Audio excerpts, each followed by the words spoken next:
मुकम्मल हो चुकी हैं। मारूफ आलमदीन मौलाना तारिक जमील के बेटे की नमाज जनाजा के हवाले से आपको अपडेट कर रहे हैं, जहां सफ़बंदी मुकम्मल हो चुकी है। मौलाना तारिक जमील अपने बेटे आसिम जमील की नमाज जनाजा पढ़ाएंगे। मनाजिर आप देख रहे हैं, बड़ी तादाद में यहाँ पर लोग इस वक्त मौजूद हैं। मौलाना तारिक जमील भी यहाँ पर मौजूद हैं, जो कि कुछ ही लम्हात में ये नमाज जनाजा पढ़ाएंगे। अमीर जमात इस्लामी सिराजुल हक भी नमाज जनाजा में शिरकत के लिए पहुँच चुके हैं। इसके अलावा भी अजीज़ व अकारिब के अलावा कई सियासी और समाजी शख्सियात यहाँ पर मौजूद हैं। मज़ीद जानेंगे बोल न्यूज़ के नुमाइंदे एजाज अहमद इस वक्त हमारे साथ मौजूद हैं। एजाज, बताइएगा क्या मनाजिर देख रहे हैं, कितनी देर में नमाज जनाजा अदा की जाएगी?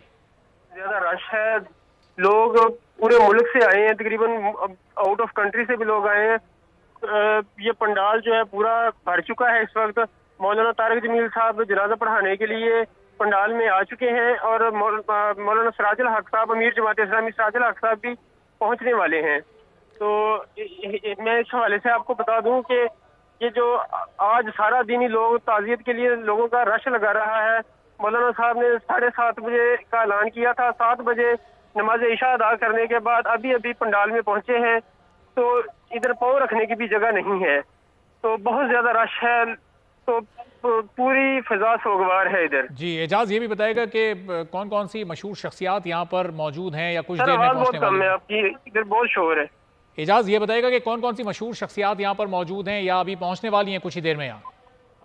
सर अभी तक तो मौलाना अमीर जमात इस्लामी सिराजुल हक साहब भी आए हैं। ठीक है, बहुत शुक्रिया एजाज अहमद, हमें अपडेट कर रहे थे। और इस वक्त वो मौजूद हैं पंडाल में, जो कि पूरा का पूरा इस वक्त भर चुका है। बड़ी तादाद में यहाँ पर लोग इस वक्त मौजूद हैं, ना सिर्फ मकामी लोग बल्कि दीगर शहरों से आए हुए लोग भी यहाँ पहुँचे हैं।